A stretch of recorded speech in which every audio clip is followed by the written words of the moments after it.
Hi, so glad that you've joined me today. My name is Becky with Fox Productions, and this is where you come to learn everything you need to know about the music business so that you feel more empowered and in control as an independent artist. I'm so glad you're here. I've got a free gift for you. This is the music release checklist, which after you watch this video, you're going to be like, oh my gosh, what do? I have no idea. This video is going to cover the two different copyrights that most artists and songwriters really don't understand. And until you understand this, a lot of the landscape for making money as an artist can seem really ambiguous and difficult to understand. So let's get going talking about the two different copyrights.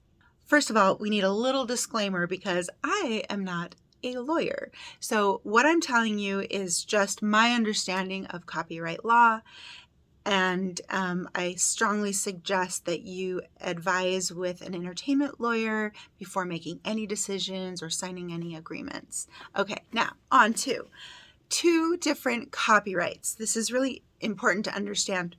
Let's talk about a certain scenario where you decide you're going to write a song. You sit down and write a song, lyrics and melody, and you have written down the lyrics in your notebook and voice memoed in your phone, your melody. You have now written a song and put it into a tangible form. You now own the copyright of a song, the underlying composition. That is copyright one, the underlying composition or the song. And it generates its own pool of royalties, and we're going to talk about that later. Now, let's say you take that song, you go to a studio, you hire a producer to arrange and create instrumentation. You pay them a flat fee for the recording and the production, everything included, and they sign an agreement with you called a work for hire. And that just says, I'm paying you to create this music, and you're transferring anything that you create creatively to me, and I will own the master recording.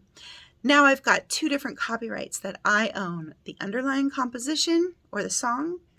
The second one is the master recording. I own them both. Now, both of these, like I said, generate their own pool of royalties, different types of royalties from different platforms.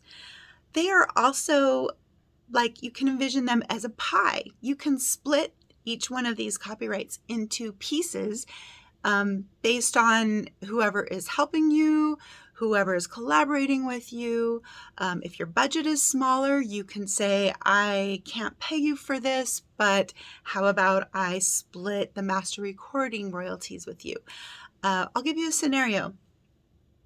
Let's say that I wrote the song myself, all by myself. I own that copyright, but I really don't sing. So I need to hire a singer, but I don't really have a budget for the vocals. I might ask that vocalist, hey, I would love to have you sing my song. Would you be interested in splitting the songwriting or the other part of the pie, which is the publishing pie, with me so that you can get back-end royalties in lieu of an upfront fee? If it's an unknown artist that is just starting to launch their career, they might agree to that. If it's a well-known artist, they might say, take a hike, especially if you're not a known songwriter who already has a lot of fans or has serious clout. It's all negotiable, and it all has to do with the leverage that you have.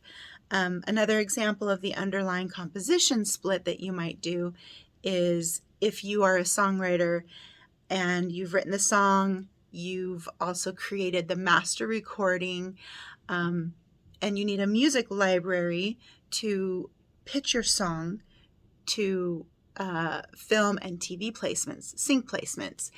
A lot of times that music library is going to take the publishing portion of the song, which is 50% of your songwriting pie, and that's their payment in exchange for shopping your song, they will also take usually 50% of the master recording.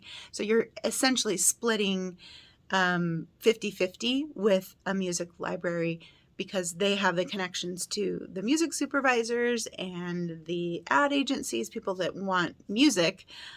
You don't have those connections, so you're paying them 50% of the song, 50% of this master recording in exchange. Now, another scenario might be on the master recording side. Let's say that you found a producer that you want to produce your song, but you can't really afford their upfront fee of $1,500 a song or $3,000 a song.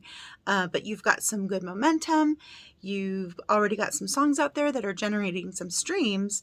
That producer might agree to lower their upfront rate for production, in addition to some back-end points or percentages of the master recording. They might say, okay, yeah, you can pay me half my rate, $1,500 to produce your song, and then I'd like 3% of your master points. And that just means that every royalty that your master recording generates, they are going to get 3%, or 3% is kind of low, but maybe 5%, 10%, whatever it is. They're going to get that percentage of the royalty. Now, if all of this is making your brain blow up, I get it. But just let it sink in. 2 different copyrights, 2 different pies that can be split in different ways. And it all has to do with your leverage, your clout, your budget. All of that matters. Now be sure to download the Releasing Music checklist, because in this checklist, I will show you exactly where you need to register in order to collect what royalties. So don't forget that. The link is below. See you next time.